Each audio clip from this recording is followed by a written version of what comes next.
चला. In the last session, we have completed up to the seed and fruit development, then significance of the seed and fruits or the flowering plant. Now today we are going to learn about the three important processes in flowering plant. That is first, that is we can say apomixis. Then second one is the parthenocarpy and polyembryon. आज आपल्या इथे जवळपास ह्या तीन point राहिलेले आहेत या unit या चॅप्टर मधले. अपोमिक्सिस,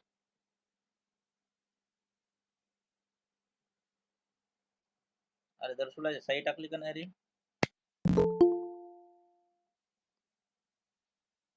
अपोमिक्सिस, त्यानंतर पार्थिनोकार्पी आणि पॉलिएम्ब्रियोनी.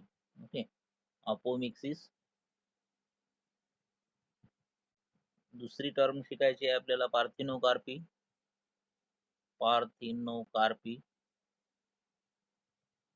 आणि तिसरी टर्म आहे आपली पॉलिएम्ब्रियोनी. ओके, पॉलिएम्ब्रियोनी. ओके, पॉलिएम्ब्रियोनी हे तीन टर्म जे आहे,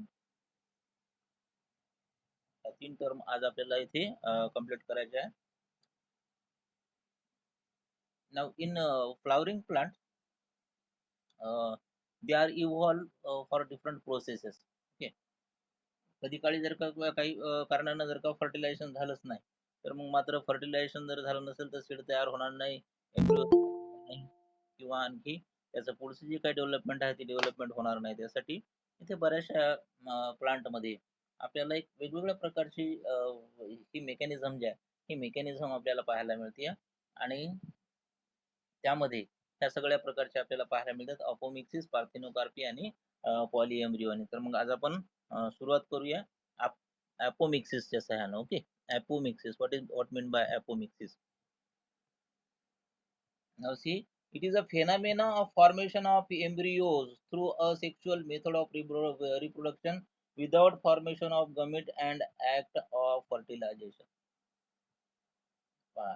phenomenon of formation of embryo. Embryo जो आहे त्याच्यामध्ये एम्ब्रियो जो आहे हा एम्ब्रियोज फॉर्म होईल, परंतु कसा? Without formation of gamete. Without formation of गमेट.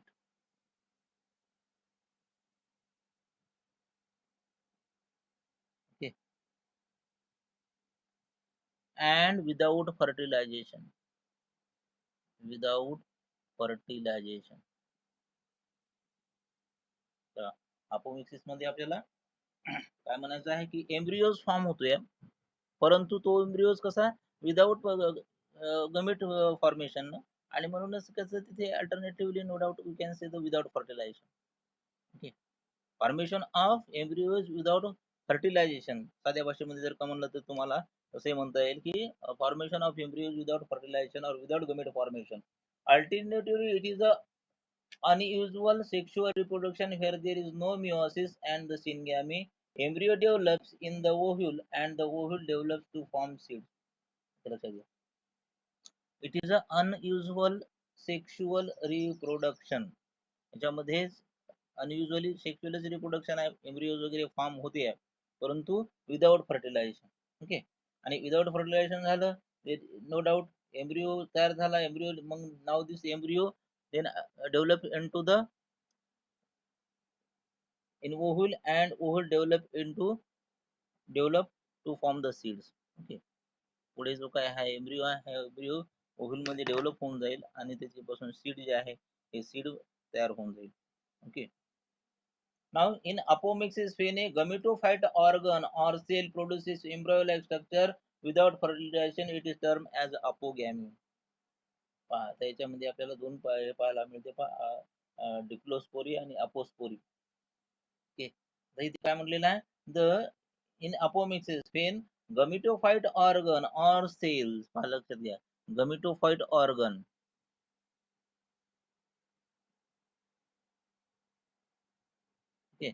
Or the cells, gametophyte organ मध्ये तिथे एक झालेला आहे. ओके, गमेटोफाइट ज्या वेळेला आपण फिमेल तयार केला त्याच्यामध्ये आपण एग्स पाहिला होता, बरोबर आहे. त्यानंतर ऑर द सेल्स, आता हा गमेटोफाइट ऑर्गन किंवा त्याच्यामध्ये आपल्याला न्यूसिलस जे आहे पहा, लक्षात घ्या, न्यूसिलस पाहायला मिळतोय अराउंड द एम्ब्रियो सॅक. जर का आपण असा हा जर का ओव्हल पूर्ण ओव्हलचं जर का स्ट्रक्चर पाहिलं तर हे आपल्याला ओव्हल जो आहे तो अशा प्रकारचा दिसेल की नाही.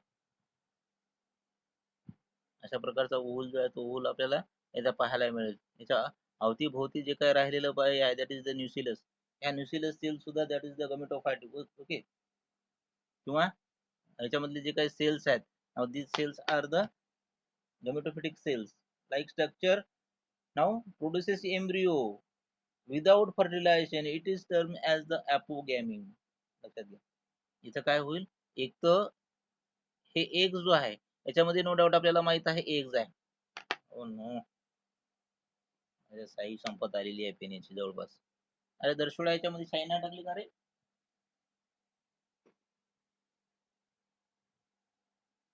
सी, याच्यामध्ये आपल्याला एग जो आहे तो एग्स पाहायला मिळतोय. एम्ब्रियो सॅक मध्ये आपल्याला एग जो आहे तो एग्स पाहायला मिळतोय, बरोबर आहे. नाव हा जो एग्ज आहे हा एग डेव्हलप होईल विदाउट फर्टिलायझेशन, त्याला आम्ही अपोगॅमी असं म्हटलेलं, लक्षात घ्या, अपोगॅमी किंवा apogamy without fertilisation. Okay, similarly when diploid sporophyte cells produces a diploid gametophyte without undergoing meiosis is called as the apospory.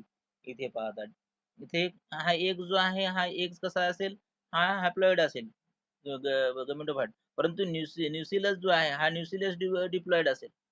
म्हणून इथे काय म्हणलेलं आहे त्यांनी पहा, similarly when diploid sporophyte cells, हा न्यूसिलस जो आहे now this are the sporophytic cells. लक्षात घ्या, 2n आहे त्याच्यामध्ये. गमेटोफाइट मध्ये आपल्या जवळ एक जो आहे तो एक हॅप्लॉइड आहे. Okay, now similarly when diploid sporophyte cell produce a diploid gametophyte without undergoing meiosis is called as the apospory. कधी काळी हा न्यूसिलस जो आहे तो आपल्याला सहजरित्या जो एग्ज आहे किंवा एम्ब्रियो जो आहे तो एम्ब्रियो फॉर्म करू शकतो, त्याला आपल्याला अपोस्पोरी असं म्हणायचं, लक्षात घ्या, अपोस्पोरी. ओके, दॅट इज एक्झाम्पल दिले अपोस्पोरीचं यानं, एक आहे ऑरेंज आणि दुसरा आहे मँगो, ऑरेंज अँड मँगो. त्यानंतर याच्यामध्ये आता आपल्याला कॅटेगरीज हे करता येईल. इथे मी तुम्हाला जस्ट एग आणि न्यूसिलसच्या सहाय्याने सांगितलं. इथे आता कॅटेगरीच्या याच्यानुसार याचे पहा, 3 कॅटेगरीज आहेत जवळपास. पहिली कॅटेगरीज आहे याची रिकरंट ॲपोमिक्सिस. सी, याचे डिफरंट टाइप्स म्हणूया आपण त्याला. पहिली जी आहे that is the recurrent apomixis. Recurrent apomixis. आता रिकरंट ॲपोमिक्सिस, रिकरंट म्हणजे की जे पूर्वीचे सेल्स होते, लक्षात घ्या, the cells which are found already, त्याला रिकरंट असं म्हणूया. त्याच्यापासून जर का आपल्याला एम्ब्रियोज फॉर्म होत असेल विदाउट फर्टिलायझेशन, त्याला आपण रिकरंट अपोमिक्सिस असं म्हणूया, लक्षात घ्या. In this type the embryo sac generally rise either from the archesporial cells or from some other part of the nucellus. लक्षात घ्या, काय म्हणलं मी, रिकरंट म्हणजे अगोदरच प्रेझेंट असलेले सेल्स, हा, त्याला आपण रिकरंट सेल्स म्हणूया. ओके, आता या रिकरंट सेल्स मध्ये कसे आहे, कोणते कोणते आहे, एक तर archesporial cells, archesporial cells. Now this cells are found in the integument. आपण जर का हे ओव्हल पाहिला तर ओव्हलच्या बाजूला जे काही कव्हरिंग आहे that covering is the integument, बरोबर आहे. आणि त्या इंटिग्युमेंट मध्ये हे जे काही आर्किपोरियल सेल्स असतात. Now these cells also can gives rise the embryo or from some other part of the nucleus, किंवा मग याच्यामध्ये असलेलं जे काही न्यूसिलस आहे त्या न्यूसिलस पासून एम्ब्रियो जर का तयार होत असेल तर मग त्याला आपल्याला रिकरंट अपोमिक्सिस असं म्हणायचं. आता इथे आपल्याला डिप्लोस्पोरी दिसते पहा, तर तिथे आपण अपोस्पोरी पाहिले होते, तर डिप्लोस्पोरी कशा प्रकारे दिसते पहा. डिप्लोस्पोरी, डिप्लोस्पोरी म्हणजे काहीच नाही, स्पोरी मीन्स स्पोरोफाइट आणि diploid sporophyte, you can say in diplospory. Diplospory म्हणजे काय होईल, The unreduced embryo sac is derived from the diploid megaspore mother cell. डिप्लोस्पोरी मध्ये पहा लक्षात घ्या, हा मेगास्पोर मदर सेल जो असतो आपण म्हणलेला आहे, ओके, हा डिप्लॉइड असतो, लक्षात 2n. Okay, megaspore mother cell आपण डेव्हलपमेंट ऑफ गमेटोफाइट त्यावेळेला आपण पाहिलं होतं की हा जो आहे हा unreduced embryo sac is derived from the diploid megaspore mother cell. आता याच्यापासून मग मात्र आपल्याला हा हे जे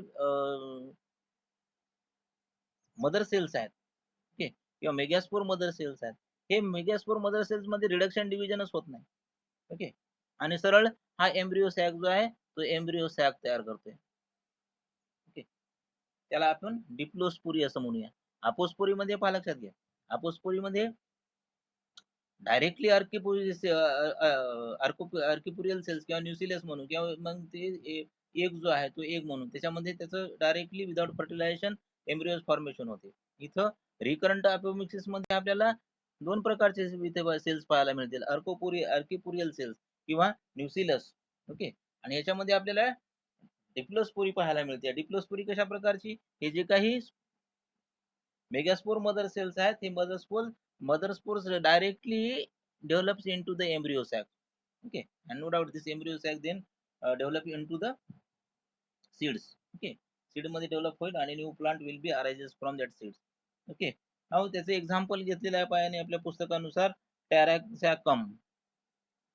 टॅरॅक्झॅकम नावाचं एक एक्झाम्पल घेतलेलं आहे. त्याच्यामध्ये मेगास्पोर मदर सेल पासून डायरेक्टली एम्ब्रियो सॅक जो आहे तो एम्ब्रियो सॅक, हा एम्ब्रियो मेगास्पोर मदर सेल जे आहे आपण लक्षात घ्या गमेटोफाइट डेव्हलपमेंटच्या वेळेला हा मियोटिक डिव्हिजन मध्ये जातो या, आणि त्यानंतरच आपल्याला एम्ब्रियो सॅक जो आहे तो 7 सेल्ड एम्ब्रियो सॅक जो आहे तो सॉरी हा 7 सेल्ड 8 न्यूक्लिएटेड एम्ब्रियो सॅक जो आहे तो पाहायला मिळतोय, मियोटिक डिव्हिजन मध्ये जातोय. परंतु इथे मियोटिक डिव्हिजन मध्ये न जाता हा डिप्लॉइड जो आहे हा diploid megaspore mother cell directly embryo sac मध्ये कन्वर्ट होतोय, त्याला आपल्याला रिकरंट अपोमिक्सिस असं म्हणायचं आहे, किंवा रिकरंट अपोमिक्सिस मध्ये हे डिप्लोस्पोरी आहे त्याला डिप्लोस्पोरी असं म्हणायचं आहे. आता नॉन रिकरंट मध्ये काय होईल, नॉन रिकरंट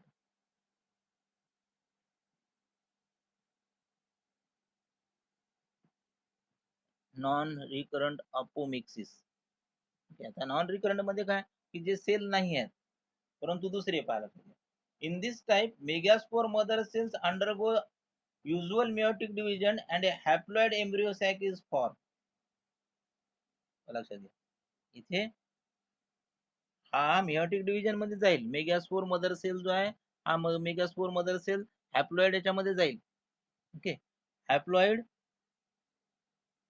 मियोटिक डिव्हिजन होईल याचं, आणि हॅप्लॉइड एम्ब्रियो सॅक जो आहे तो हॅप्लॉइड एम्ब्रियो सॅक तयार करेल.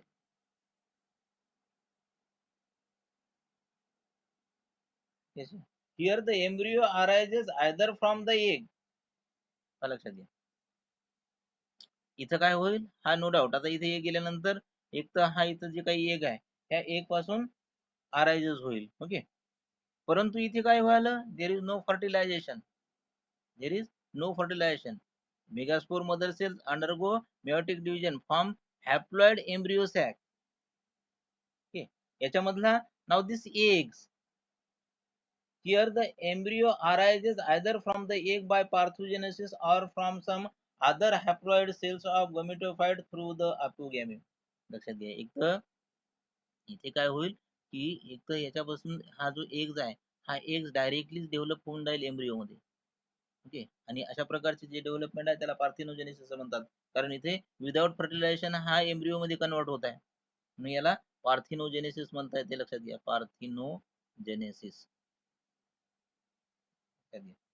याला हा हॅप्लॉइड जो आहे, हॅप्लॉइड एम्ब्रियो जो आहे हा हॅप्लॉइड एम्ब्रियो विदाउट फर्टिलायझेशन पुढे तो सॉरी एक जो आहे हॅप्लॉइड एक जो आहे तो एम्ब्रियो मध्ये कन्वर्ट होत आहे, म्हणजे त्याला आपण पार्थिनोजेनेसिस प्रोसेस म्हणतोय without fertilisation. Okay, plant produce by this methods are generally sterile and do not produce sexually. याच्यापासून जे काही आता जे काही याच्यापासून जे काही सीड वगैरे तयार होणार आहे, ओके, आणि त्याच्यापासून जे काही प्लांट तयार होणार आहे हा प्लांट जो आहे हा प्लांट स्टराईल असतो या. Okay, sterile that means they do not reproduce sexually, ते त्याचं रिप्रोडक्शन सेक्शुअली रिप्रोडक्शन जे आहे ते त्याच्यामध्ये करू शकत नाहीत. ओके. नॉन रिकरंट अपोमिक्सिस, हे त्याला पार्थेनोजेनेसिस आहे. याच्यामध्ये आपल्याला पार्थेनोजेनेसिसची प्रोसेस आहे, ती प्रोसेस पाहायला मिळते. एक तर तयार होतोय पण तो हॅप्लॉइडच असतोय, आणि हा हॅप्लॉइड एक विदाउट फर्टिलायझेशन ज्या वेळेला एम्ब्रिओ मध्ये कन्वर्ट होतोय त्याला नॉन रिकरंट अपोमिक्सिस असं म्हणायचं आहे, की जी आणि यालाच आपण विदाउट फर्टिलायझेशन मध्ये सीड फॉर्मेशन होणे त्याला आपण पार्थेनोजेनेसिस सुद्धा म्हणतोय. पुढे पाहूया आपण पार्थेनोजेनेसिस म्हणजे इथे पॉलीएम्ब्रिओनी किंवा पार्थिनोकार्पी त्याचा आहे ना, त्याला आपण डबल एकदा हे करून घेऊ. ओके. पार्थिनोजेनेसिस, त्याच्यामध्ये एक्झाम्पल गेलेलं आहे निकोटिएना. निकोटिएना, त्यामध्ये निकोटिएनाचं एक्झाम्पल जे आहे ते एक्झाम्पल इथे घेतलेलं आहे आपण. त्यानंतर ऍडव्हेंटिव्ह एम्ब्रिओनी. आता ऍडव्हेंटिव्ह म्हणजे इथे पहा, लक्षात घ्या, थोडीशी याच्यापेक्षा वेगळी. ओके. रिकरंट आणि नॉन रिकरंट अपोमिक्सिस पेक्षा थोडीशी ऍडव्हेंटिव्ह एम्ब्रिओनी लिहिलेलं आहे. ऍडव्हेंटिव्ह एम्ब्रिओनी, ऍडव्हेंटिव्ह एम्ब्रिओनी. Now, say in this type, embryos may develop from somatic nucleus or integument along with the normal zygotic embryo. आता ऍडव्हेंटिव्ह थोडासा हा पॉलीएम्ब्रिओनीचाच प्रकार आहे. पहा, लक्षात घ्या, काय होईल की नो डाऊट आता याच्यामधला हा जो काही एग्ज आहे हा एग्ज हे होईल. Okay. In this type embryo may develop from the somatic nucleus, याच्या भोवतालचे जे काही न्यूक्लियस सेल्स असतील हे न्यूक्लियस सेल याच्यामध्ये घुसतील आणि इथे हा एम्ब्रियो जो आहे हा एम्ब्रियो फॉर्म करू शकतात. किंवा इंटोगुमेंटचे जे काही सेल्स आहे हे इंटोगुमेंटचे सेल्स सुद्धा याच्यामध्ये घुसून एम्ब्रियो जो आहे तो एम्ब्रियो तयार करू शकतात. ओके. विथ नॉर्मल झायगोटिक एम्ब्रियो, हे जो नॉर्मल इथला हा एक एम्ब्रियो तयार होणार आहे, याच्यापासून हा एक एम्ब्रियो आहे. It is common in mango, orange, lemon, अशा प्रकारची प्रोसेस जे आहे हे लेमन, मँगो आणि आपल्याला ऑरेंज मध्ये पाहायला मिळेल. It gives rise to the condition called as the polyembryony. आता इथे आपल्याला ही जवळपास पॉलीएम्ब्रिओनी सारखीच आपल्याला कंडिशन जे आहे ती कंडिशन पाहायला मिळते आहे. एक तर ऍडव्हेंटिव्ह एम्ब्रिओनी मध्ये एक तर काय होईल की झायगोटिक एम्ब्रिओ जो आहे हा एक पासून जो तयार झालेला आहे that is zygotic embryo you can say. परंतु काही वेळेला काय होईल ऍडव्हेंटिव्ह एम्ब्रिओनी मध्ये की न्यूसिलस पार्ट जो आहे तो पार्ट काही प्रमाणामध्ये याच्या एम्ब्रिओ सॅक मध्ये घुसेल, किंवा इंटोग्युमेंटरी सेल जे आहे ते इंटोग्युमेंटरी सेल सुद्धा याच्यामध्ये घुसून एम्ब्रिओ जो आहे एम्ब्रिओ तयार करते, त्याला ऍडव्हेंटिव्ह एम्ब्रिओ असं म्हणतात. Now genetically identical plant can be produced effectively and rapidly by apomixis. Genetically identical plant जे आहेत त्या अपोमिक्सिस मध्ये आपण विदाउट फर्टिलायझेशन करायलो, विदाउट फर्टिलायझेशन करायलो म्हणजेच काय होईल की इथे जेनेटिकली जे काय आहे ते जेनेटिकली आयडेंटिकल प्लांट जे आहे ते प्लांट आपण रॅपिडली तयार करू शकतो. ओके. आणि इफेक्टिव्हली तयार करू शकतो. हे याचं आपल्याला महत्वाचं सिग्निफिकन्स जे आहे ते आपण इथे सिग्निफिकन्स आपल्याला पाहायला मिळेल की जे काय हॉर्टिकल्चरच्या याच्यामध्ये वगैरे करतात अपोमिक्सिस. आणि अपोमिक्सिसच्या सहाय्याने जेनेटिकली आयडेंटिकल प्लांट जे आहे ते जेनेटिकली आयडेंटिकल प्लांट आपल्याला सहजरित्या तयार करता येतील. ओके. त्यानंतर येते पुढची कन्सेप्ट आपली पार्थिनोकार्पी. आता इथे पहा पार्थिनोकार्पी, पार्थिनोजेनेसिस वेगळं, पार्थिनोकार्पी वेगळी, पार्थिनोजेनेसिस वेगळं. सेकंड टर्म आहे आपली parthenocarpy.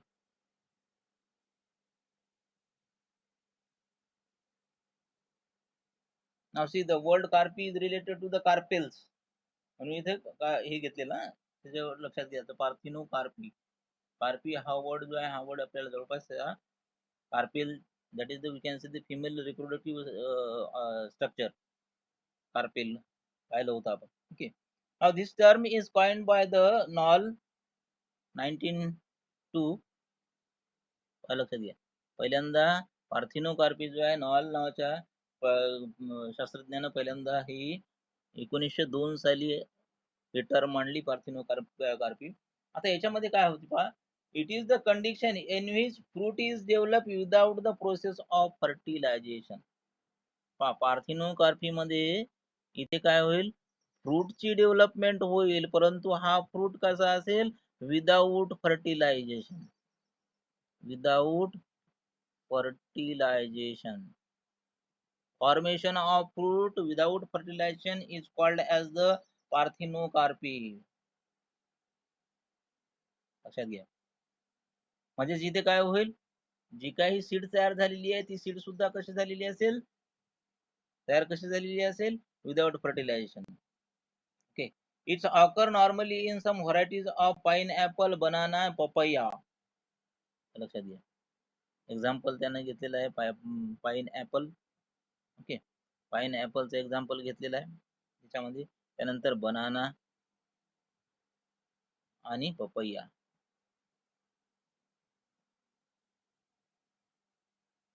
In this plant, it seems that the placental tissue in the unfertilized ovary produces auxin. आता इथे आपण म्हटलं की विदाउट फर्टिलायझेशन फ्रूट जे आहे हे फ्रूट डेव्हलप होते. म्हणजे इथे काय लक्षात घ्या, जी काही ओहरी आहे, जी काही या पिस्टिलच्या भोवती जी काही आपली ही ओहरी जी आहे, now this ovary get develop into the fruit without fertilization. कुठल्या प्रकारचं फर्टिलायझेशन न होता हे जे आहे, now this ovary get converted into the fruit, या फ्रूट मध्ये कन्वर्ट झालेली आहे. ओके. मग हे असं अशा प्रकारचे जे काही कंडिशन आहे किंवा अशा प्रकारचे जे काही मेकॅनिझम आहे, ही मेकॅनिझम कशा प्रकारे होते. Okay. The placental tissue in unfertilized ovary produces auxin. लक्षात घ्या, इथे हे हार्मोन जो आहे ऑक्झिन. ओके. त्याला सायंटिफिक भाषेमध्ये IAA, indole 3 acetic acid. Okay.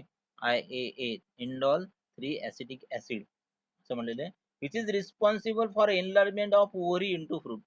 हा ऑक्झिन जो आहे, now this auxin that is you can say the placental टिश्यूला ज्या वेळेला ही ओव्हरी जी आहे, हे ओव्हरी प्लासेंटाच्या सहाय्यानं ज्या पूर्ण स्ट्रक्चरला ज्या वेळेला कनेक्ट असते त्याला आपण प्लासेंटा असं म्हणूया.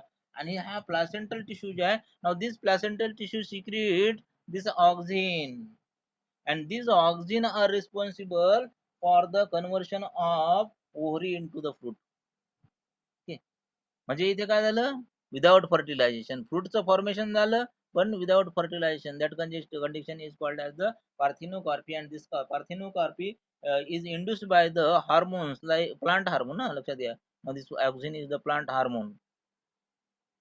Plant hormone auxin and these are secreted by the some cells of the placenta. प्लासेंटाचे जे काही सेल्स आहेत त्या सेलच्या सहाय्यानं हा ऑक्झिन नावाचा हार्मोन जो आहे तो हार्मोन सिक्रेट केला जातोय आणि त्याच्यामध्ये आपल्याला फ्रूट मध्ये त्याचं कन्व्हर्शन पाहायला मिळते. ओके. त्या मेकॅनिझमला आपण द पार्थिनोकार्पी या नावानं आपण ओळखू शकतो. The fruit resembles the normally produce fruit but it is the seedless. परंतु इथे पहा, लक्षात घ्या, याच्यामध्ये सीडच डेव्हलप होत नाही, म्हणून हा सीडलेस असते. ओके. पार्थिनोकार्पिक फ्रूट जे आहे, now that parthenocarpic fruits are seedless. Okay.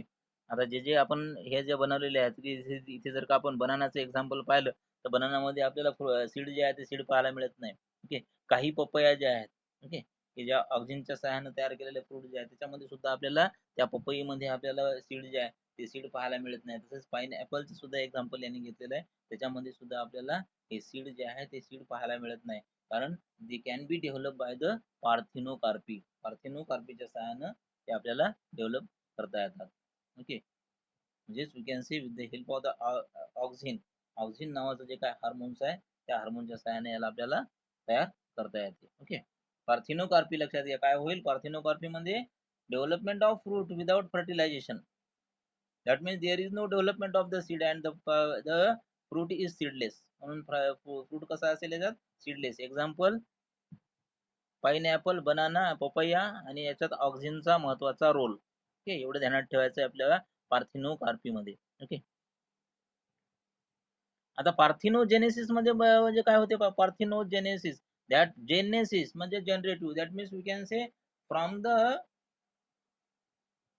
Seed the new plant can be arise.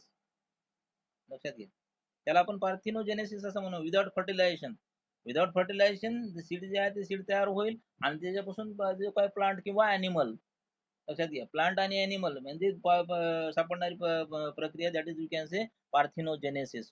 Okay. Parthenocarpy म्हणजे ओनली फ्रूट डेव्हलपमेंट, परंतु तिकडे त्याच्यामध्ये काय होईल, न्यू प्लांट. त्या सीड पासून the seed is form without fertilization but this seed can produce the plant. Okay. तसंच in animal आपण मध्ये ॲनिमल मध्ये जर का पाहिलं तर आपल्याला पार्थेनोजेनेसिस पाहायला मिळते without fertilization of the egg. Okay. जसे आपण ते हनी बी मधला ड्रोन जो आहे तो ड्रोन आपण पाहिला होता की that is the example of the parthenogenesis, development without fertilization directly होते, त्याला पार्थिनोजेनेसिस असं म्हणायचं आहे. इथे पार्थिनोकार्पी थोडस त्याच्यापेक्षा वेगळं. ओके. त्यानंतर पॉलीएम्ब्रिओनी, पुढचा एक शेवटचा मुद्दा आहे याच्यातला पॉलीएम्ब्रिओनी.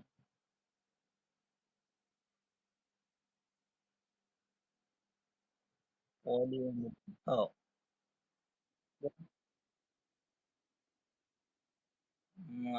कुठं तुमच्या एनसीआरटी मध्ये ना? हो, नाही तर आपल्या एनसीआरटी आपल्या बोर्डाच्या पुस्तकात 3 एक्झाम्पल दिलेले: पाइनएपल, बनाना, पपैया. काही पपई पाय ना तू की जे आपण पार्थिनोकार्पीच्या सहाय्याने तयार केलेली आहे, ऑक्सिजनच्या सहाय्याने जर का त्याला तयार केलं तर मग त्याच्यामध्ये आपल्याला पाहायला मिळत नाहीत. त्याच्या आता जे आहे सीडलेस आलेले आहेत, पाहायला मिळते आपल्याला. हे पहा, हा बनाना बनाना त्याने जे एक्झाम्पल घेतलं की नाही, this one is the natural parthenocarpy. लक्षात घ्या, आपल्या एनसीआरटी मध्ये पुस्तकात त्याने बनाना काय घेतलंय की नाही, बनाना आपण कधीच म्हणजे सीड असलेला बनाना कधीच पाहिला नाही आणि खाल्लाही नाही, बरोबर आहे.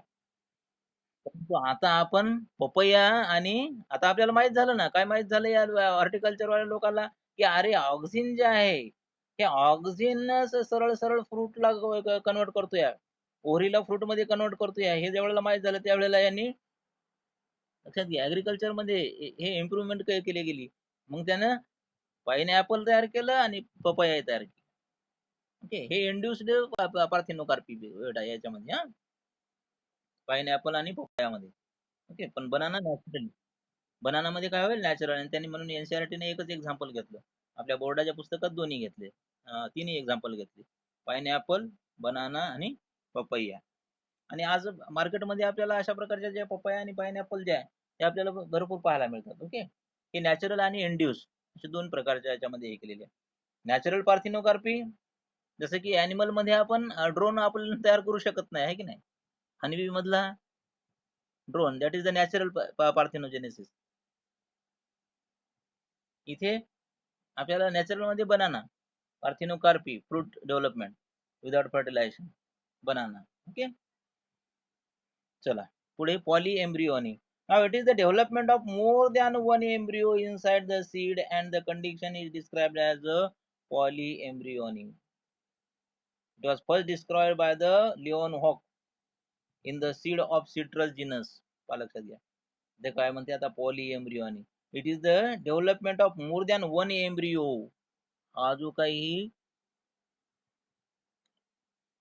एम्ब्रियो सॅक आहे, या सॅक मध्ये एकापेक्षा जास्त, जसं की हा एक एग आहे, नो डाऊट याच्यापासून एम्ब्रियो तयार होईलच, परंतु दुसरे जे काही सेल्स आहेत, ओके, याच्या अवतीभोवती असणारे जे काही सेल्स आहेत, तेही सेल्स ज्यावेळेस याच्यामध्ये एंटर होतात आणि एम्ब्रियो जो आहे तो एम्ब्रियो फॉर्म करू शकतात, त्याला पॉली एम्ब्रियो असं म्हणायचं आहे. सियर, it is the development of more than one embryo inside the seed and the condition is term as the polyembryony.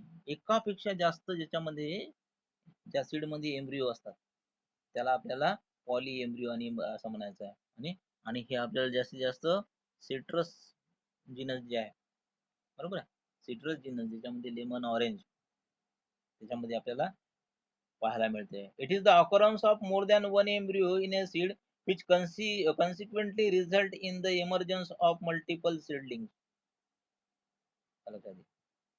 Is the occurrence of more than one embryo in a seed which consequently result in the emergence of multiple seedlings. त्यावेळेला आपण ह्या ह्या अशा प्रकारच्या बिया वगैरे आपण ज्यावेळेला सोन करूया जमिनीमध्ये, पासून आपल्याला बियापासून मिळालेलं मल्टिपल जे काही सीडलिंग आहे ते सीडलिंग आपल्याला मिळते. ओके.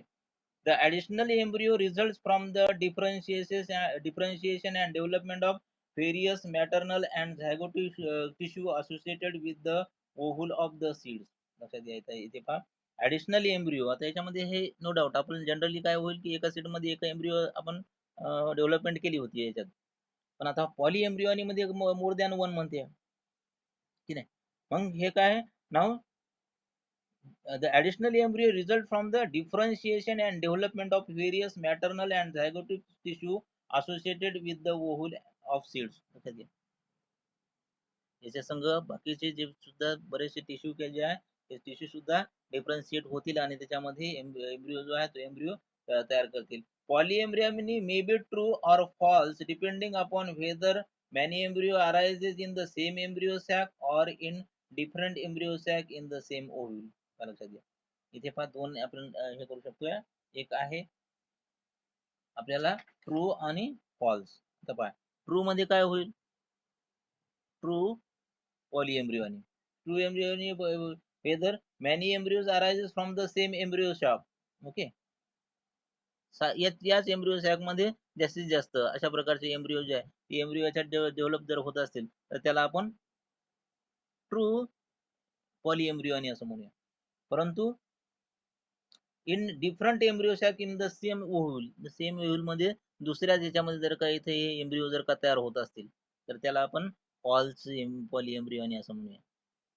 लक्षात घ्या एकाच एम्ब्रियो मध्ये एकाच सीड मध्ये जास्त एम्ब्रियो पॉलीएम्ब्रियो आणि ट्रू. फॉल्स मध्ये काय होईल in different embryo sac, different embryo sac मध्ये इन सेम होईल डिफरंट जे काही वेगवेगळ्या प्रकारचे एम्ब्रियो सॅक तिथे डेव्हलप होतील आणि तिथून एकापेक्षा जास्त एम्ब्रियो तयार होतील त्याला आपल्याला म्हणायचं आहे फॉल्स पॉलीएम्ब्रियोनी. ओके आता याच्यामध्ये पुन्हा आपल्याला प्रकार पाहायला मिळतात पहा. एक आहे ऍडव्हेंटिव्ह पॉलीएम्ब्रियोनी, ऍडव्हेंटिव्ह पॉलीएम्ब्रियोनी, ऍडव्हेंटिव्ह.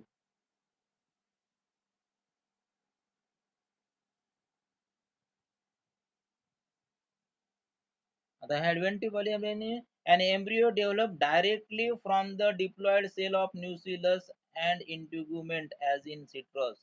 आता ऍडव्हेंटिव्ह मध्ये आपण मागच्या याच्यामध्ये पाहिलं होतं ऍडव्हेंटिव्ह एम्ब्रियोनी मध्ये. ओके तीच आहे ऍडव्हेंटिव्ह एम्ब्रियोनी इकडे थोडीशी याला प्रमोट करते. पहा कशी इथे इथे कसं होईल पहा. an embryo developed directly from the diploid cells of nucellus. याच्यामध्ये काय होईल की हे जे काही ज्या भोवती असणारे जे काही न्यूसिलस आहे एम्ब्रियो सॅकच्या भोवती असणारा जे काही न्यूसिलस आहे हे न्यूसिलस सेलच्या सहाय्यानं किंवा इंटुग्युमेंट मधले जे काही सेल्स असतील त्याच्या सहाय्याने याच्यामध्ये एम्ब्रियो जो आहे तो एम्ब्रियो डेव्हलप होऊ शकतो. ओके त्याला आपण ऍडव्हेंटिव्ह पॉलीएम्ब्रियोनी असं म्हणतो. An embryo develop directly from the diploid cell. आणि लक्षात घ्या याच्यामध्ये हे जे काही न्यूसिलस आहे, nucellus is the around part of the we can say embryo sac. Embryo सॅकच्या आजूबाजूचा जो काही पार्ट उरलेला पार्ट आहे that is we can say nucellus. हा न्यूसिलस सेल जे आहे हे नो डाऊट डिप्लॉइड असतात लक्षात घ्या. किंवा इंटोग्युमेंट सेल्स हे बळजबरीने एम्ब्रियो सॅक मध्ये जाऊन जबरदस्तीने एम्ब्रियो सॅक मध्ये जाऊन एम्ब्रियो मध्ये कन्वर्ट होतील त्याला आपण ऍडव्हेंटिव्ह पॉलीएम्ब्रियोनी असं म्हणतोय. म्हणजे एक नॉर्मली जो काही झालेला आहे तो एक त्यानंतर याच्यातून दुसरे आलेले आहे. दुसरे आलेले जे काही आहेत त्याच्यापासूनही एम्ब्रियो दुसऱ्या सेल जसं की इंटोग्युमेंटरी सेल्स किंवा न्यूसिलस सेल याच्यामध्ये येऊन ते सुद्धा एक एम्ब्रियो जो आहे तो एम्ब्रियो डेव्हलप करतील. त्याला इथे आपल्याला ऍडव्हेंटिव्ह पॉलीएम्ब्रियोनी असं असं म्हणायचं आहे. म्हणजे एकापेक्षा जास्त होत आहे परंतु जबरदस्ती ऍडव्हेंटिव्ह.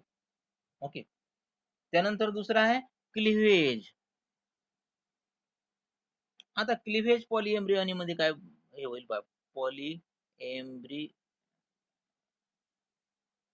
क्लिव्हेज पॉलीएम्ब्रियोनी. ओके आता इथे मात्र थोडस बघ.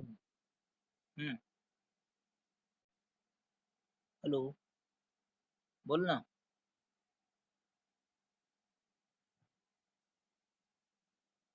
नाव सी आता क्लिव्हेज मध्ये काय होईल का नाव इथे आता आपल्याला माहित आहे no doubt this is the embryo sack.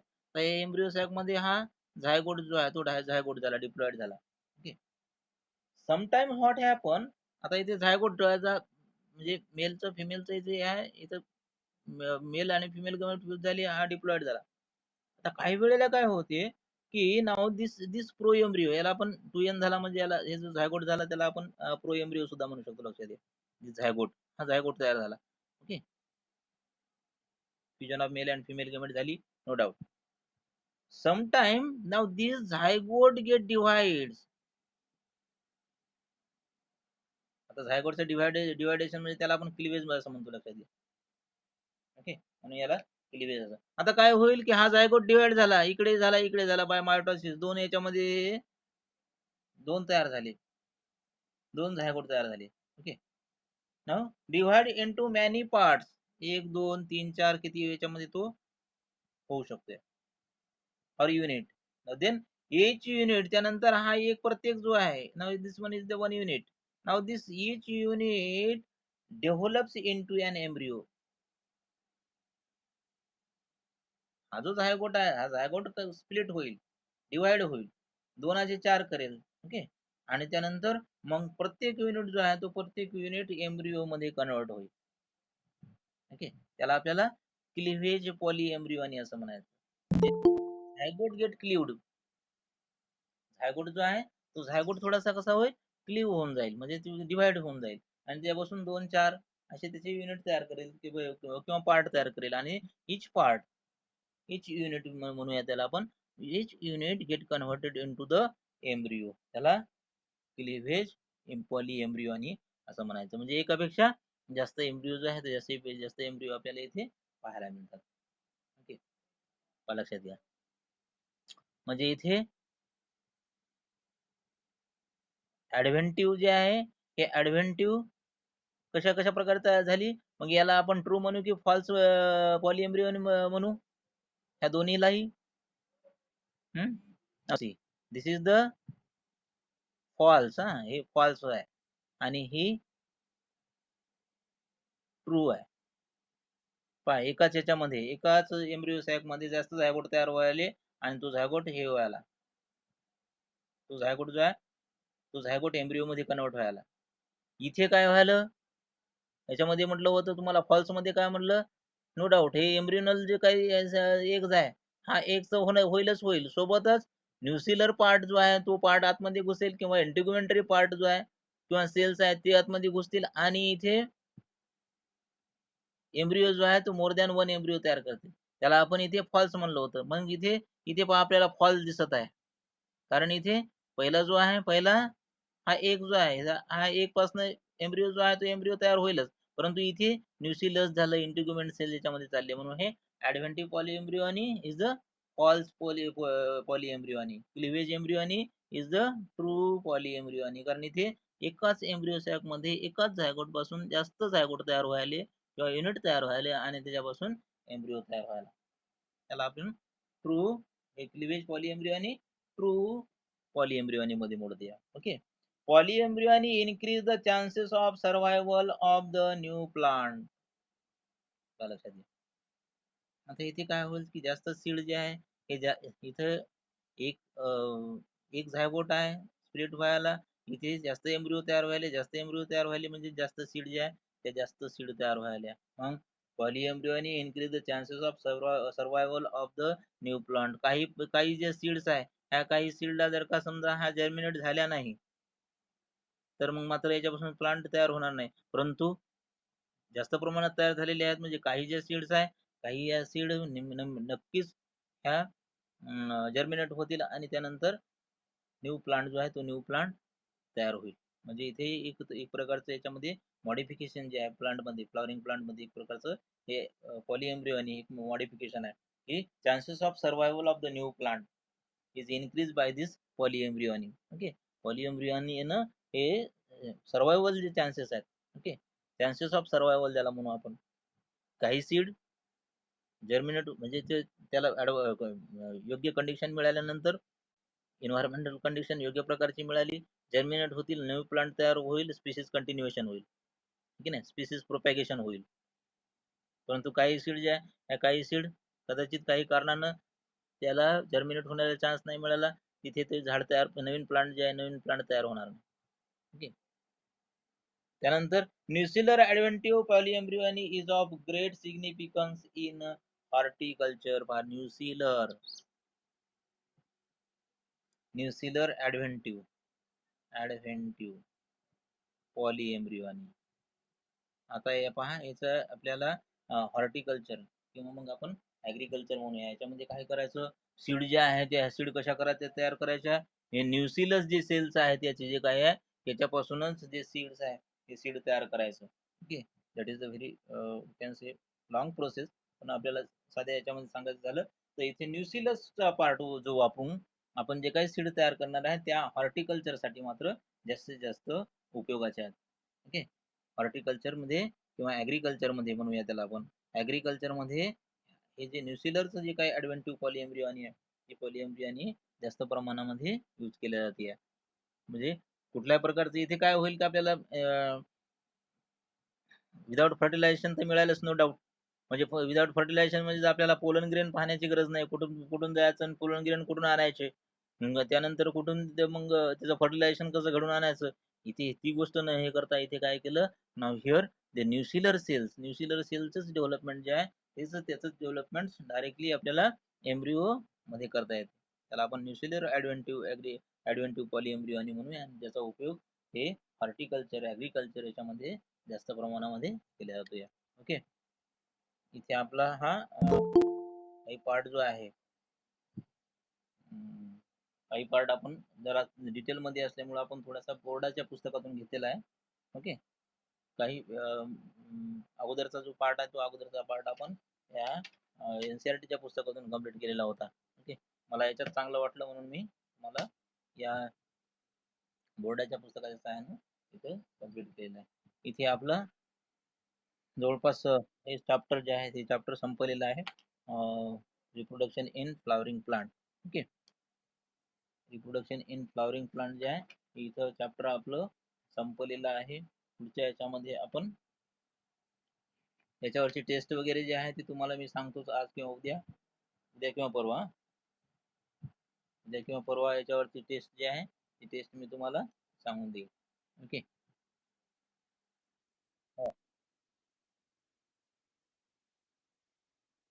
बरं बरं, ते झाल्यावर काय हरकत नाही.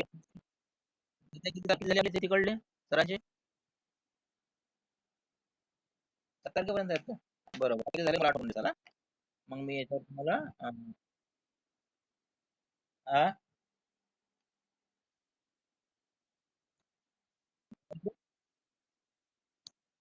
बायोमॉलिक्युल शिकवला नाही. अरे मग कसं काय टाकला गड्या सरांनी, कसा काय टाकला बायोमॉलिक्युल? असं आहे का? मला तर त्याने टाकला होता का? बोला.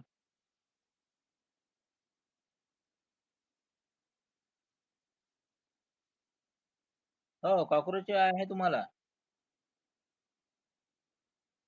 हो हो हो, ते तुम्ही त्या दिवशी गडबड केली ना, नाही तर मी रिप्रोडक्शन इन कॉक्रोच आपले पूर्ण अॅनिमल टाईप जो आहे त्या अॅनिमल टाईप कॉक्रोच शिकवणार होतो मी तुम्हाला. परंतु तुम्ही गडबड केली, 12वीचे एखादं घ्या ना म्हणले सर तुम्ही मधातच, तुम्हीच गडबड केलेली होती. नाहीतर मी आरामशीर चालणार चालणार होतो. तो कॉक्रोच त्या कॉक्रोच झाल्यावर नंतर तुमचं बायोमॉलिक्यूल हे घेऊन नंतर हो की, काय हरकत नाही. दोन जवळपास आपण दोन चॅप्टर, जवळपास 2 चॅप्टर जे आहे 2 चॅप्टर आपण कम्प्लीट केलेले आहे त्याच्यामध्ये, बरोबर आहे. 12वीचे आपण एनसीईआरटीच्या पुस्तकानुसार 2 चॅप्टर कम्प्लीट केले तिथं आपण. ओके, इथे थांबून जाऊया आपण. बरं बरं बरं, पाठवतो मला. गिबरलिन सुद्धा एक हेच आहे बेटा, प्लांट हार्मोन. ओके, प्लांट हार्मोनच आहे तो, ऑक्सिजन सारखंच काम करतोय. नवसी जिबर्लिक ऍसिड वेगळं आणि जिबर्लिन नावाचं हार्मोन्स वेगळं. ओके, हो त्याच्यामध्ये एक प्रकारचं काही प्रमाणात ऍसिड असेल पण तो हार्मोन्स आहे, लक्षात घ्या.